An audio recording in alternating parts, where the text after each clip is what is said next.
What do you make of the idea, or maybe philosophy, depending on your viewpoint, that nothing is ever lost and nothing is ever out of order? Well, I love it, first of all, because grounding ourselves in a metaphysics is a helpful way to then express that in our lives. Whether you're looking for inspiration, guidance, or simply a moment of reflection, you're in the right place. This is Wisdom Stripes. Hello and welcome to Wisdom Stripes. My name is Meg Tuohey, and today's episode is all about finding deeper alignment with our values, embracing the unknown, and following a path that leads to true fulfillment. Our guest today is Grant Goulet, a senior resident and campus operations manager at Mountain Cloud, where he plays a key role in managing on-site programs and supporting guests in their journey of spiritual and personal growth. Grant has spent years exploring the intersection of spirituality, philosophy, and science, with a particular focus on metaphysics and the nature of consciousness. Before finding his way to Mountain Cloud, Grant spent years in academia and industry, where he used his PhD in biomedical engineering to teach and lead in the startup world. However, after years of existential questioning, intense self-reflection, and a life-changing moment while traveling for work, Grant decided to pivot his life dramatically. Now he helps others explore the same kind of personal transformation through Zen practice. Today, we'll dive into Grant's journey of personal discovery, the wisdom he's gained along the way, and how he continues to trust that living in alignment with deeper values naturally guides him down the path meant for him. I'm thrilled to welcome Grant to today's episode. This is Wisdom Stripes, your no-nonsense, fierce fairy godparents guiding you toward deeper clarity, inner peace, and finding fulfillment on your own terms. Grant, we always start with the same question for our guests. What wisdom would you like a listener to come away with today?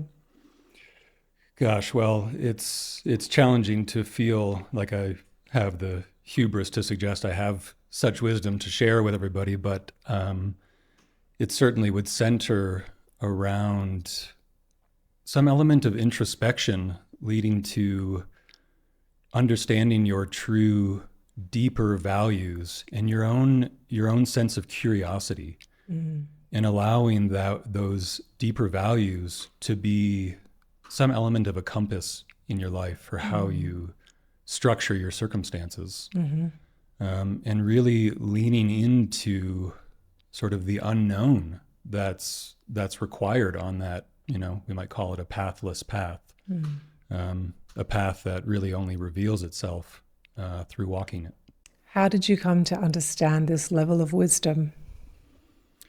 There are several sort of facets of that. A lot of it came out of a childhood sort of inclination towards these big metaphysical questions. I remember laying in bed with my dad when I was a kid, before bedtime, and rather than reading stories, I would ask questions like, well, does the universe have an end? Is there a boundary to the universe? And we would sort of, try to wrap our heads around some of those larger questions about what is the true nature of reality.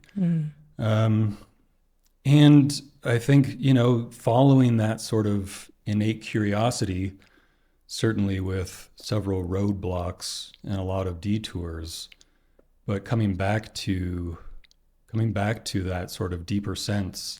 And then, of course, picking up a lot of the masters and much more wise people along the way through books and the wealth of, podcasts like your own that are now available to folks that can really dig in. So it's been sort of a multifactorial journey that hasn't, I can't say by any means it's come together.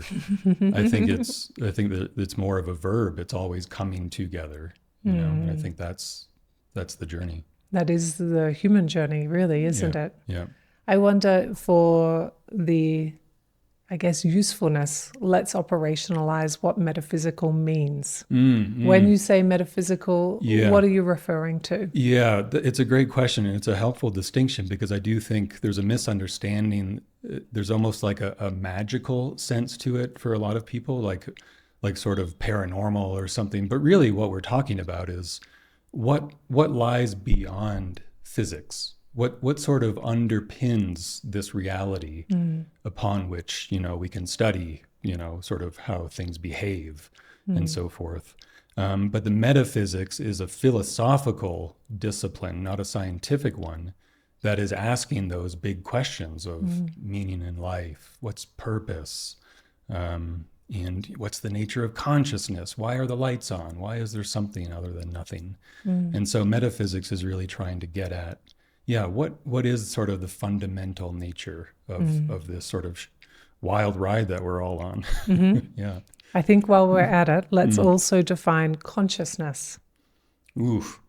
Well, there's a tough one. And you'll get many answers from many different people. Most famously, it's been described as what it is like to be. So what is the experience of being? That is consciousness. There's a whole other interesting conversation that arises out of a question like this, which is, how does consciousness come to be? And this is actually a really it's rising in popularity, which is so interesting. You see a lot of books and a lot of podcasts talking about this stuff, which is sort of if you go back 300-400 years, consciousness, and since then, there's a metaphysics called materialism or physicalism. And it's not materialism in the sense of like wanting a nice car. That's a different form of materialism. We're talking about consciousness being emergent from a configuration of stuff that comes together in a certain form, a certain complexity, often thought to be localized in our brains. And once a certain threshold has been reached of complexity, the lights are on and we're conscious. What's happening, though, is we're seeing a big paradigm shift, and science is trying to play catch up because there's a lot of talk and interest around metaphysical ideas around what's called idealism, meaning that instead of material being the foundational aspect of reality, it might actually be consciousness itself. And material is an appearance within consciousness.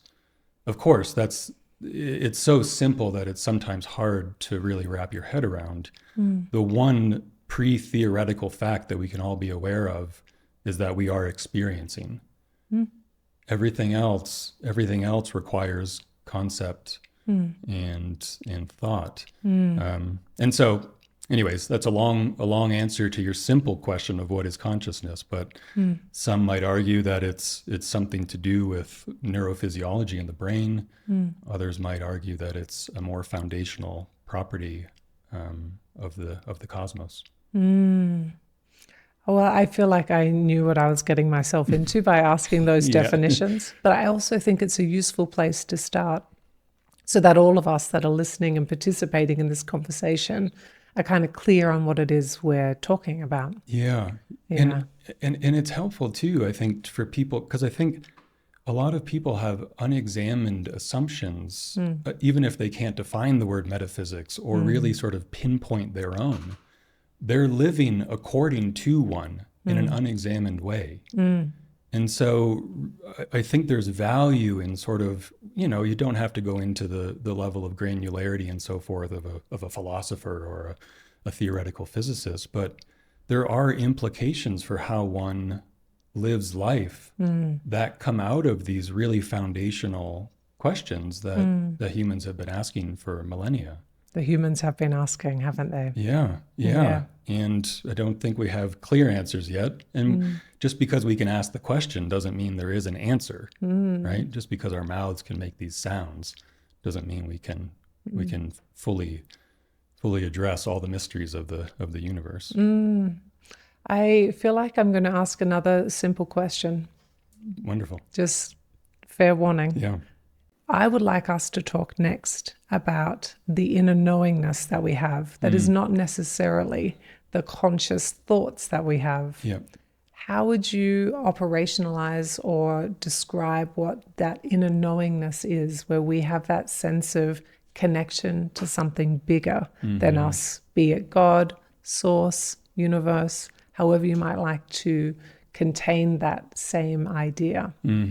Yeah, it's a beautiful question. I mean, what I can say from a practical perspective is that, decades of sort of introspection, my own sort of piecemeal meditation practices, and then coming around a bit more thoroughly to the Zen tradition many years ago, what naturally arises out of that, which is constantly amazing to me, is this element of a deeper knowing. And so the way I, if I had to wrap a concept around it, it's that what we deal with in most of our life are layers of conditioning that are, it's sort of a deluge of inputs from society and culture and these things.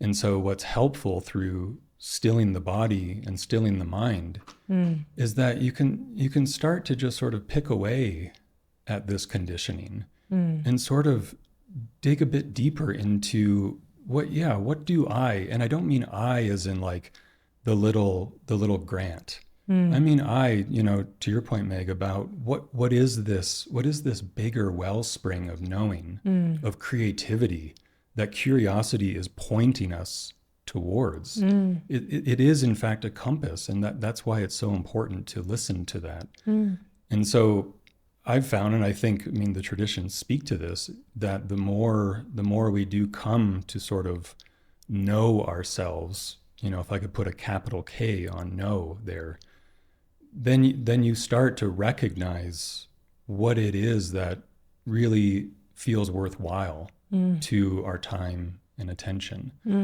And so I think to put a sharper point on it, I think it's a matter of really mining down below these layers of conditioning and circumstances and these thought patterns that we deal with, that are of course important and keep us alive and keep us flourishing as a species, but yet can be maladapted to our current times. And so finding that stillness, there is inevitably something that rises up. What I want to add to that is you reference me and you reference you, and our inner knowing, our own inner compasses are going to guide us on our own journeys. Yeah. And maybe, like today, we get to overlap. Yeah. But also maybe we never ever meet. And our own journeys might look vastly different or even similar. And we might meet or we might not meet. Yeah. But everybody has that internal compass. That's right. That internal guidance. Yeah. And when we can tap into that, we can start to live in that way that truly expresses who we really are. Yeah. Yeah. I love that. It's why I struggle with sort of this notion of like advice. If somebody asks for advice, or, you probably get that a lot. And it's tough because it is, as you're saying, it's so individual specific. And so it is through that stilling and that deeper recognition of sort of what's valuable, that you come to sort of be able to express what is uniquely yours, ours, to actually do here. And I think one of the things we can get caught up in this world of societal and cultural pressure to be shouting in the same direction about the same thing at the same time. What's missed is that the uniqueness of our own contributions in our own unique ways. For some people, it might be as simple, and I actually don't think this is simple, but it might be as simple as acts of kindness in just sort of at the grocery store. For others, it might be organizing a large scale protest for hundreds of thousands of people. There's so much value in those activities when done from that space of sort of that deeper knowing that we were talking about. Yeah, that authentic congruence. Yeah, exactly. And as you're saying, sometimes those things will overlap. Sometimes they're discrepant in helpful ways, and I think there's so much value to the whole spectrum of ways that we can each show up in the world and make a true difference, even if it's on a quote unquote small scale. These things ripple out. It's true. I'm going to take two other ideas. I'm going to ask you to operationalize them or give your perspective, maybe. I feel like we should address the collective unconscious, this Jungian idea that there is one conscious kind of body and we can tap into it, and that could be another way of looking at the world. And then I'm going to slide in another idea, which is maybe not directly Elizabeth Gilbert, the writer, but she talked about how when you're a creative person, there are ideas floating around, and it feels like one will pass you by, and it's your job to choose it. And if you don't, it will wander over to somebody else that might choose it, which to me feels a little bit like maybe adjacent, at least, to the collective unconscious. Sure, I can see that. Could you talk to us about your definition of the collective unconscious? Yeah, the way I would operationalize it is maybe a little bit different. I mean, it's adjacent to sort of some of the Jungian ideas. I would come at it through what would be called analytic idealism, which is a metaphysics. For anybody that's interested, Bernardo Kastrup, who's a Dutch philosopher, is really fascinating on this school of thought. But coming back around to consciousness being primary, there is what can be called a mind at large or a collective unconscious, sort of prime mentation, if you will, that all of us are sort of expressions of. And so there are a number of ways to sort of get to this similar idea that there is this, it's hard to wrap language around the concept so big, but, this all-pervasive sort of mentality to reality. And so if we are all expressions of that, well, then yes, it makes sense that you can see us as conduits of creativity and expressing these ideas that, maybe Elizabeth Gilbert is talking about floating around, and they are coming through us. I mean, we hear of this all the time with musicians, waking up and a song, it just pours out. Or, coming back again to Bernardo Kastrup, he sits down and he's like, I don't know who is writing. I just know it needs to be written. And so I think there's real merit to that sort of notion of this collective unconscious, or this mind at large, of which we are all sort of expressions of. Within idealism, they're often called like an alter. So we're each alters within this shared consciousness. We don't have consciousness. We are consciousness. And so I think that's one way I might think about that. I love that. And by alter, you don't mean ALTAR. You mean ALTER. That's right. That's right. Just to be really clear. Yeah. Because I think when you're following along at home, sometimes you're working with what you're saying, and then you might get stuck on a little bit. Sure. So if we can try and smooth the edges, I think that's helpful. Yeah. No, that's a great catch. And yeah, I mean, it's almost like we're sort of reflections within, oftentimes metaphors of like rivers or streams are used for these things because they are actually quite helpful to give sort of a conceptual picture of what we're talking about. And so if we think of sort of a river flowing as this collective unconscious or consciousness itself, and maybe there's a little whirlpool going around on the edge. You can't pull the whirlpool out of the river. It is the river.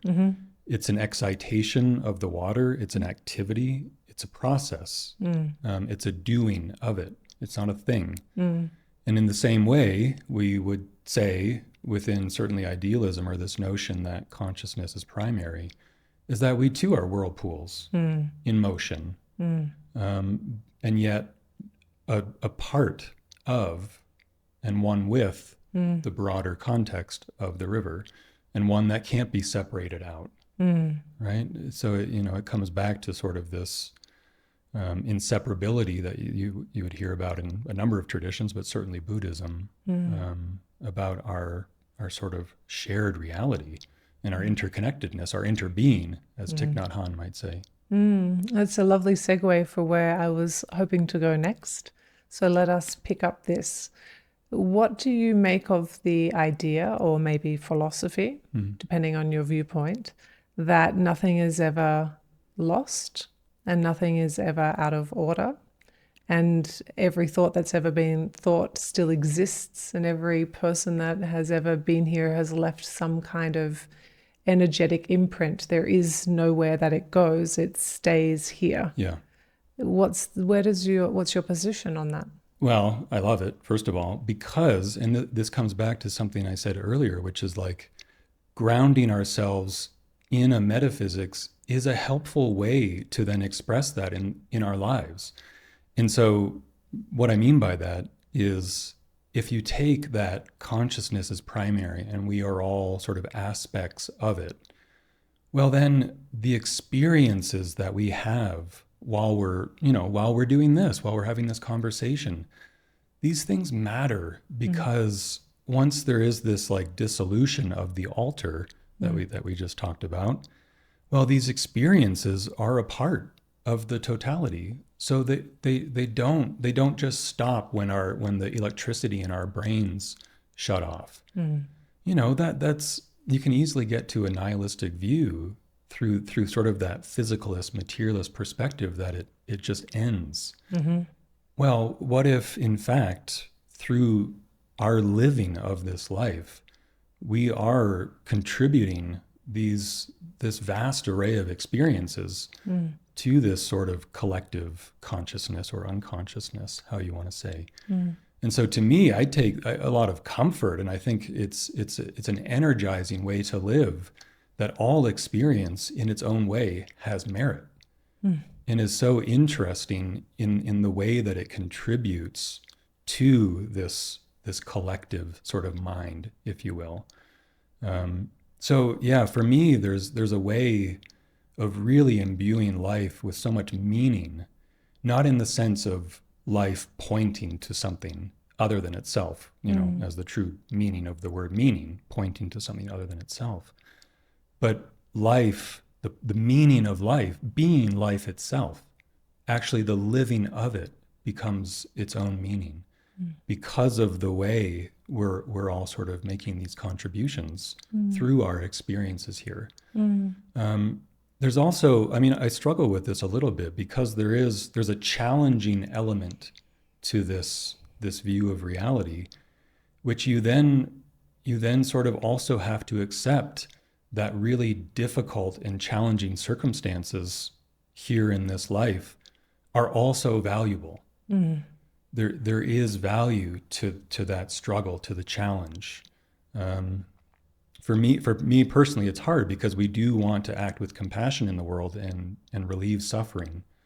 And so that doesn't mean we don't take action. And yet there is something about that struggle too being a really valuable part of the totality of experience. Sometimes the struggle is, we struggle with the struggle as humans. We find it unfair. We feel like, why me? Yeah. We struggle against it. We don't like the feelings of pain or confusion, fear. We don't tolerate those things very well. Yeah. And yet that is the human condition. Yeah. And I wonder if you have any contributions or conversation you'd like to have in that space. Yeah, it's a really interesting area, because from a practice standpoint, from a introspection, contemplative, meditative aspect, there was certainly a time during particularly the earlier stages of sort of getting more deep into meditation and stillness and so forth, of thinking, okay, surely there must be a there. There's an end point at which this struggle somehow evaporates, and it all becomes much easier. And now, and maybe that is on the menu. I don't know. That's not for me to say whether it is or not. But what I take more comfort in, and what I have faith in, is that struggle of our lives is our flourishing. The two can't be separated. And that's not my wisdom. That comes from Antonia Case, She's the founder of the New Philosopher out of Australia, actually. She writes very beautifully in a book called Flourish about the challenges of our life. That is our flourishing. The two are in fact inseparable. And I mean, you go back to Taoism a couple thousand years ago. I mean, it's not just a groovy symbol, the yin and the yang. It speaks to the inseparability of those two forces. You can't have a mountain peak without a valley. You can talk about them differently, but it's one thing. You can't separate the two. And just like you can't separate, pleasure and pain, and sadness and joy, they're mutually arising pairs. It's like trying to separate, cutting off a pole of a magnet. Well, you just have a new magnet. You literally can't separate the two. And so coming back around, there is a new comfort that I have when these challenging emotions arise, which we're human. It's just going to happen. I think it's just part of our biology and our psychology. But there's something about that recognition that is also the liberation from the challenge. That doesn't mean the challenge goes away, but there is an embrace or an allowing of the challenge that maybe provides perhaps more skillful action towards how you show up for the challenge. Most women don't feel lost because they lack insight. They feel lost because they've learned how to look everywhere except inside themselves. They're looking for answers everywhere except their heart print. If you've done the work, consumed the information, and still feel disconnected or unsure of yourself, this may be the conversation you've been missing. On Tuesday, January 20th, I'm hosting a free live virtual roundtable for women who feel disconnected, overwhelmed, or out of alignment despite doing the work. This is not a webinar, it's not a lecture, and it's not about fixing what's broken. It's about remembering who you really are. During the live roundtable, I'll walk you through the framework I use to help women reconnect with their inner wisdom, the part of you that knows how to move, decide, and live in alignment without comparison or external validation. You'll also hear from guest voices who will share how this inner reconnection shows up differently in their lives, because there is no single right way to come home to yourself. There will be space for guided conversation, reflection, and questions. You are very welcome to join us. If you've been craving depth instead of noise, clarity instead of more information, and a way back to yourself that actually feels embodied, I would love to sit in this space with you. You can RSVP for free using the link in the show notes. I look forward to supporting you as you reconnect with your heart print. I, in psychology terms, like to think about one aspect of this as being your ability to grow your tolerance for discomfort. Discomfort of pain, discomfort of vulnerability, discomfort of not necessarily knowing how to solve the thing that is in front of you that's hurting. Yeah. There is oftentimes we get into those feelings and the confusion and pain is so distressing that we struggle to solve the struggle. Does that make sense? What that brings to mind, there's sort of a Buddhism parable about the arrow getting shot with an arrow. Perhaps you know this, but you get hit with an arrow and it hurts. And instead of sort of pulling it out and relieving yourself of the pain, you want to figure out, well, who shot the arrow? Where did it come from? And it's like, well, no, just take action towards relieving the pain. And so remind me, sorry, can you say again where you're going with that? The discomfort. So we have trouble with the discomfort. Yeah. We have trouble with sitting with, before I decide how I'm going to get that arrow out, because pulling it out might do more damage, yes? Right. I have to sit with the fact that there's an arrow in me, or metaphorical arrow, yes? Yeah. I'm in pain. I have this thing. I don't know how to solve it. I don't like it. I'm going to go and try and distract myself. Right. And I'm going to, because I don't know what to do with this. Right. Yes. I mean, there is something beautiful about leaning into the pain, because that resistance, the pushing away of the pain is itself an added layer of suffering. Yeah. I mean, this is what comes up in Buddhism with the Four Noble Truths, is that we are always, suffering is a part of life. And so what we try to do, as we're talking about, the pain is going to arise. The challenge is going to arise. Mm. And so that's something that we just need to take on as humans walking through this life. But can we minimize the suffering that we place upon it through that resistance or the pushing away of the pain? And so I think, and this is by no means an easy thing to do, and I'm certainly not claiming that this is always available to me. But when you do have that arising of those challenging emotions, or, you know, a minor hurdle during the day, or a significant challenge, an illness or something really devastating, how can we, rather than pushing it away, how can we be with those challenging emotions? Mm. And I mean, paradoxically, it seems to be inevitable that through embracing some of it, granted, they're not going to go away immediately, but through embracing it, you can shorten the half-life of some of these challenges. Mm. It's a real experience that one can have through some of these introspective and contemplative practices. There's a modality, or there's a muscle that can be built to help you navigate the art of being a human, right? Yes. Yeah. I think it's interesting what you're saying, Meg, about increasing tolerance. I'd be curious to hear more about that. But one of the ways I think meditation has sort of gotten the McMindfulness sort of rap against it, at least maybe a few years ago, during its surging popularity, was it was almost being co-opted as a modality to increase tolerance against stress in corporations and so forth. And so I wonder if we want to increase tolerance, or is it a matter of providing people with the tools and methods, not necessarily to take on more. Not to take on more, but to be able to tolerate the discomfort enough to use the methods to solve the struggle.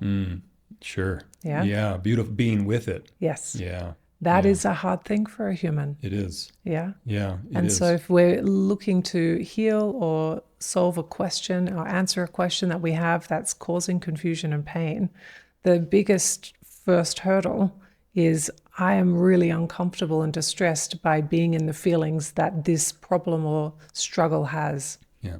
So if we can increase the distress tolerance, then we can actually start to solve it using proven tools or skills or learnings or healings, etc. Sure. Yeah. I mean, this is where I love, curiosity. I think even, just for myself, bringing an element of curiosity to that struggle, to those challenging emotions, is such a wellspring of comfort and relief, just to get really interested in what it is that you're feeling, and not to get rid of it, not to push it away, but to just go, oh, how interesting that's on sort of the spectrum of emotions that we can have. I wonder why this feeling has visited me today. Yeah. What is the data that this feeling has for me? Yeah. What might I like to think about or do with this? Exactly. And I think, again, like coming just back to my own experience, there was that time where I thought, okay, if I can situate all of the circumstances of life just so, these sorts of challenges or struggles will evaporate. And like that in itself is suffering, because there is no end to it. Fortunately, there is no end to challenge, fortunately. And so, it could be in the mornings now, if I wake up and the first thing that happens is some negative thought about the day ahead, even though, objectively, the circumstances of my life are relatively great. There can still be that first arising of that negative contracted emotion. And rather than like taking that negativity into the day and being short with my partner or being unkind to somebody, it's so interesting just to kind of look at it and go, okay, There's that contraction again. I wonder why. Yeah. I wonder why that's here. Yeah. What might I need to pay attention to? Exactly. So to me, there's something really powerful just in having curiosity about it and just bringing that to it. That's been an interesting practice. Agreed. Yeah. Yeah. Quite a few minutes ago, we touched very lightly on a topic I'd like to circle back to. In fact, we might not have actually said it, but there was an opportunity for me to go down a pathway. So now I'm just going to turn this ship around. And I'm heading back from whence we came. Yeah. I would like to, we talked about the idea that every thought that we've ever had maybe still exists. There's this energetic print of anything that's ever been here, and there is no away. There's nowhere it's going. Yeah. It doesn't evaporate, it doesn't go, it leaves some kind of trace. So the next step on from that, I think, is the natural progression of talking about death and crossing through to the non-physical body, and what your philosophy or ideas might be around death and what happens. Okay. Yeah, just a little question. I love it. I mean, gosh, it's helpful for me to return to metaphor here because it defies sort of conceptualization in some sense, but to wrap something around it is helpful. And so to me, it's useful to bring in this concept of sort of this mind at large, or this universal consciousness that we all are in essence. And then there is this sort of activity of that mind that creates, you can even picture it as like a little bubble within consciousness that is this expression of consciousness as us, as the alter, coming back to that concept. And so as I think about birth, it's sort of this formation of this bubble within consciousness. It's almost like, two mirrors being put up against each other, and there's this reflection back and forth, this activity of mind at large. And then when we get to death, there is this dissolution of that process within consciousness that sort of evaporates that activity. And I think of sort of the mirrors sort of unfolding, and sort of that activity just starts mirroring the whole again, instead of just being a reflection of itself. And so to me, it's sort of the dissolution of a process, not of a thing, not of Grant, but of something that is always in motion. I mean, it doesn't take much stillness to recognize that thoughts are constantly arising and passing away of themselves, pure spontaneity. And so to think that there is actually a thinker of those thoughts, it's adding a layer that really isn't there. And so, we know this from biology and physics as well. I mean, the body is constantly being renewed. There's no solidity to it. And so all of these thoughts about what we are, we can find that there's real impermanence to it all.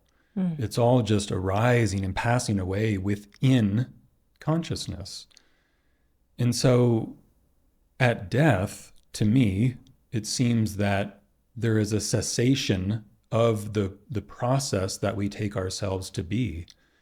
And we effectively return to the river. We just keep flowing with that universal consciousness. And so, and it's interesting. I think there was a time when I would have listened to my own words right now and thought I was absolutely nuts. Really. But it is interesting how perspectives and sort of our view of what's going on here can change through introspection and contemplation and reading the right things, or what resonates, shouldn't say right. But yeah, so to me, death is sort of the ending of this process that we sort of take ourselves to be, and the return to sort of the broader context. So if we return to the broader context, Are we findable again? So I think about people who have lost loved ones and have this sense of making a new relationship with the memory of that person and perhaps some kind of energetic trail that might have been left. Right. What's your philosophy in that space? Yeah, it's so interesting the way that like some of these more paranormal sort of events, we might call them, can manifest within this sort of metaphysics. I mean, again, this is an area that I would have said, if it doesn't adhere to our current understanding of physics and the current science, then it simply can't be true. But I really do think there's a necessary paradigm shift in sort of our scientific sort of disciplines, and it is happening. You're seeing this change from a third person perspective to first person paradigm, meaning valuing experience, first person perspective. And so when you have this view of this collective unconscious or this mind at large, there is a way in which you can start to see that some of these elements of maybe rebirth or, recognizing or being channeled, some of these types of, more sort of maybe what would be thought of as like magical or more mystical elements of human experience start to get a little bit more, for me, grounded in reality, which is really beautiful. I really enjoy that my own sort of tolerance for some of these ideas and experiences has expanded over time to include my partner just loves the telepathy tapes. I think they just renamed the podcast to something else. And there would have been a time where I would have just dismissed that flat out as being like, it doesn't fit within our current understanding of the behavior of material. Therefore, we can explain it away somehow. Now I have to go, yeah, that's a real mystery. And it probably fits somewhere within what's going on. And that to me has been a really wonderful transformation of my own perspective.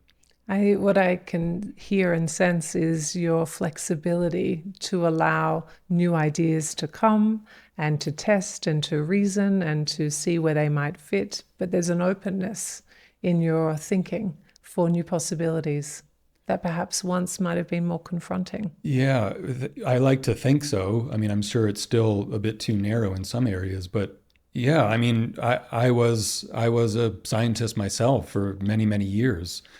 And so spent a lot of time within that sort of scientific paradigm and a really entrenched sort of belief of what reality was.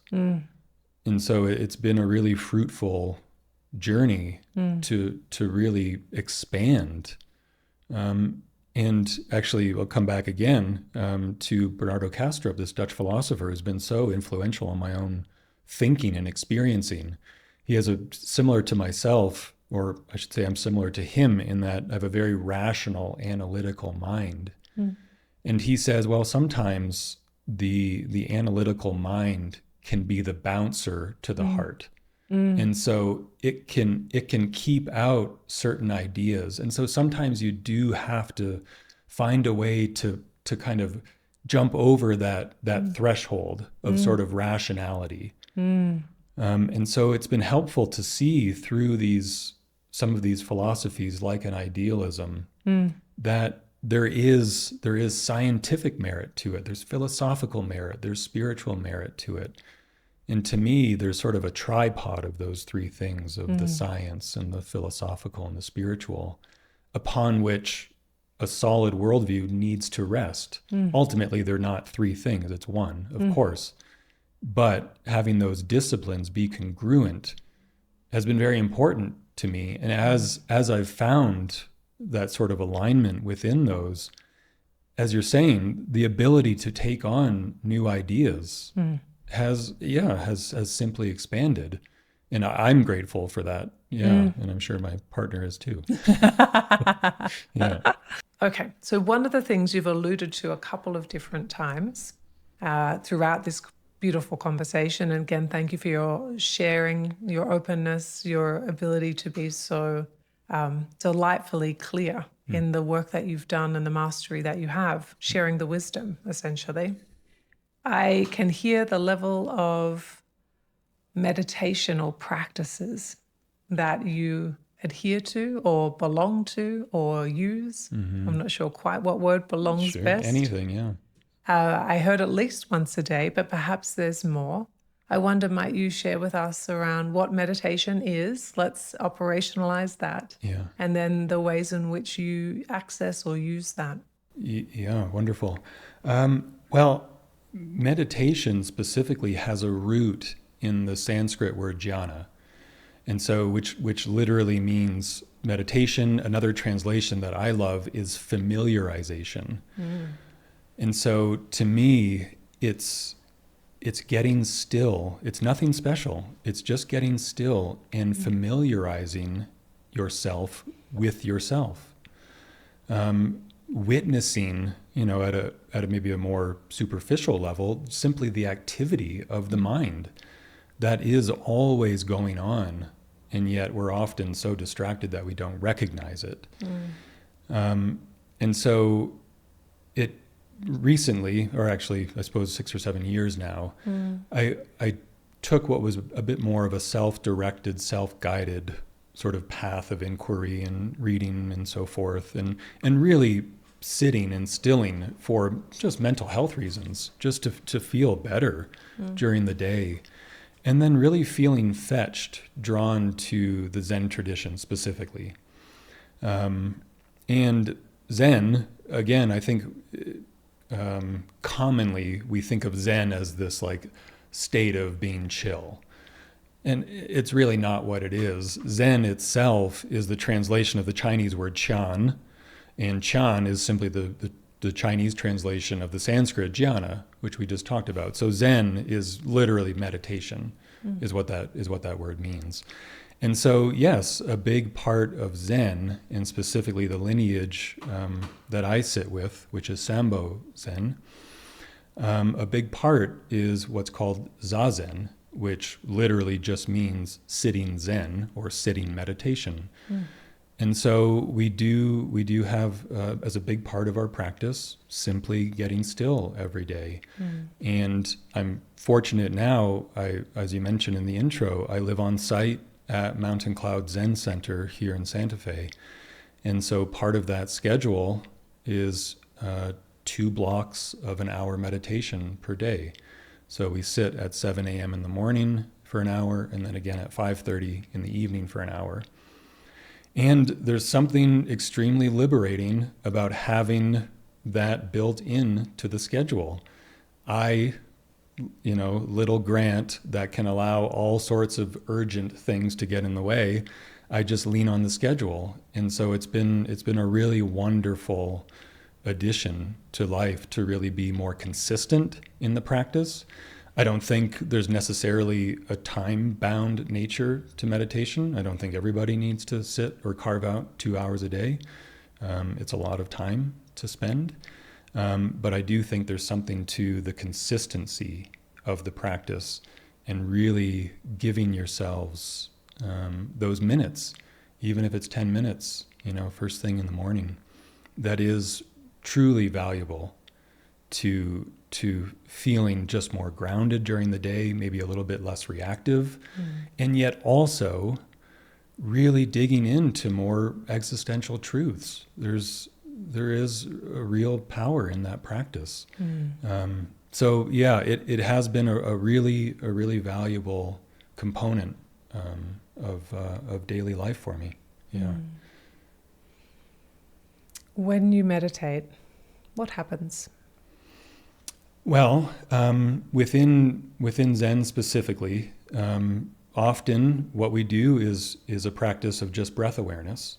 And so it's a beginner's practice, but of course we're beginners at all levels. And so it's a practice you can take through the rest of your life. The next sort of stage, if you will, which isn't a great word for it, is breath counting. And so you can start counting the breath, like on the exhale, 1, 2, up to 10, and then back again. What you'll find, inevitably, that by the time you get to 2 or 3, you're thinking about something that happened yesterday or planning, your evening meal or something, and you'll get lost in thought. And so you return to 1. Or you'll be counting and you'll recognize you're at 94 and you overshot 10, so you'll come back. And so having that anchor of the breath or the counting is the practice. And so the recognition that you're lost in thought, that isn't a failure of sort of meditation. That is the meditation. That is the practice.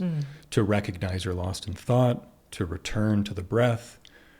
That is Zazen. That is our sitting practice.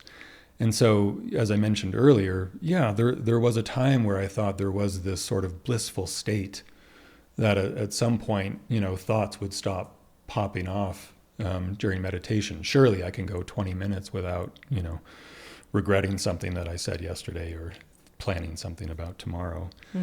But now there's more so just a peace and an acceptance that is the natural state of being a human, that there is this spontaneity to thought, and you can just sort of watch it arise and fall away, and again be curious about it.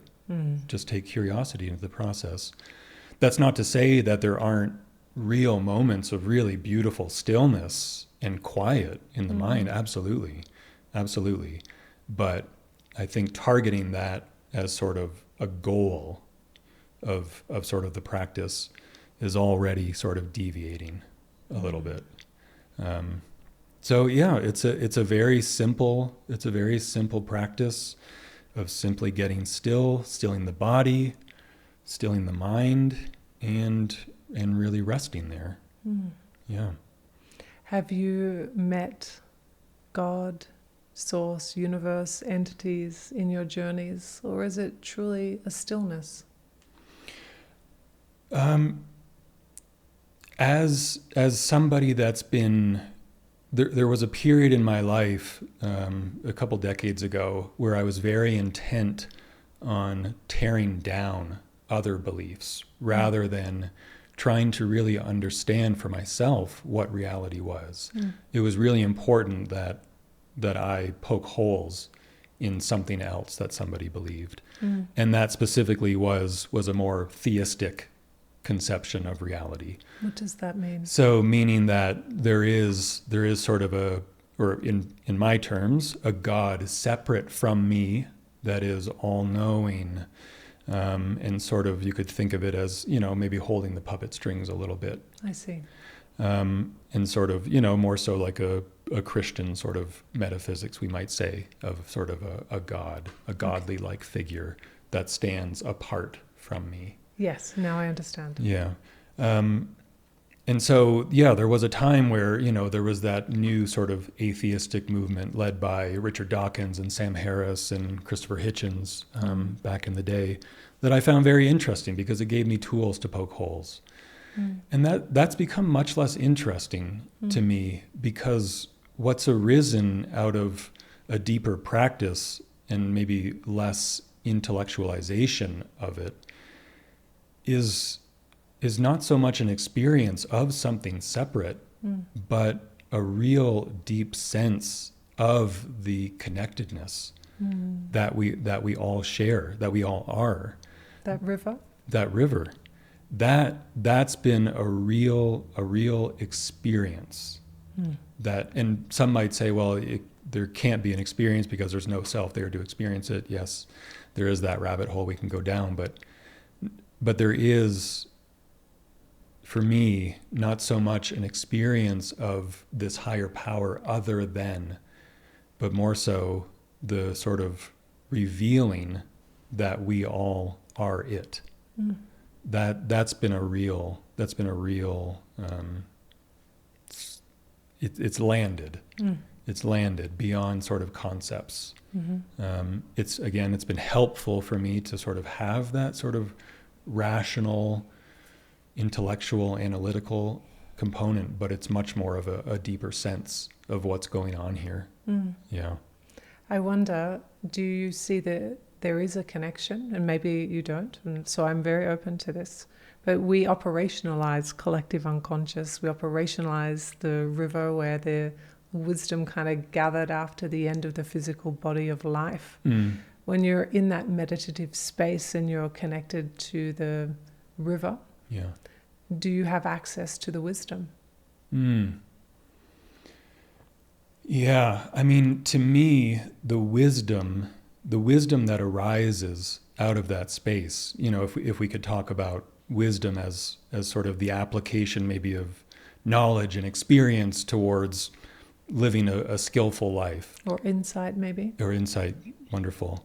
The wisdom that arises, and this never ceases to amaze me, but what seems to be there at base is a deep compassion for all of us in this shared experience. What is not there to be mined is greed or hate or prejudice. No, it's amazing that what seems to be there to be mined universally is compassion and love. And yeah, that I simply won't get over that as like being part of reality. It's amazing to me that is what's available. And of course, I can only speak from my own experience of how that sort of manifests in action. But it is really beautiful that seems to be there for all of us to tap into. Granted, there are truly challenging circumstances that really I think can shroud the ability to maybe tap into that. I understand that. And so I think the availability of it is probably different for all of us. But I'm fascinated by the fact that compassion and love may in fact be at base level. That does feel like a very beautiful place to ask my final question. As we've had this wonderful conversation that we've shared today, and you've brought us along the journey of your deep and rich and vast wisdom in this space, I wonder, is there any last pieces of wisdom or advice? I know you don't like the word advice. That you might like to share or leave us with today? Sure. If I had to wrap, the word advice around it would be certainly around following really innate curiosity that we all have, that I think can be easily pushed aside if it's not societally or culturally valued in the ways, that are quantitative. Bank account or titles or, these things that, the square footage of a house. Inevitably, what seems to hold value are qualities, quality of relationships, the quality of your attention. And so to me, following that curiosity leads to a higher quality of our lives. And again, out of following that curiosity, I think what we'll find is that there is sort of a wellspring of compassion that can rise up. And so really kind of following where that compass is pointing and leaning in to the real unknowns that are a part of that sort of pathless path that we're all walking, and trusting that there is sort of this unfolding to it when we feel maybe a bit more of a sense of alignment with our own deeper values. And it can start small. Absolutely, yes. And in fact, I think it must. I think it must start small. I think that it requires just kind of a seed of intention, of attention, and curiosity. It has been such a joy of a conversation today, Grant. Thank you so much for being here with us. It's my pleasure, Meg. Thank you for asking such insightful questions. I'd like to thank Grant Goulet for joining me today on Wisdom Stripes. In today's episode, we explored his journey of spiritual awakening, personal transformation, and embracing a life of service to others. His insights on living authentically and aligning with deeper values are truly inspiring. If you've enjoyed this episode, make sure you're subscribed so you never miss an update. You can connect with Grant on Instagram at Mountain Cloud Zen Center or visit pathless.com to learn more about his work and Zen teachings. You can find me at Meg Tuohey Official on Instagram. Thank you for listening to another episode of Wisdom Stripes. I hope you gained a little wisdom today. My name is Meg Tuohey, and this is Wisdom Stripes. Thank you for listening to this episode of Wisdom Stripes. Follow me on @MegTuoheyOfficial and leave a comment and review. I'm looking forward to meeting you here next time on Wisdom Stripes.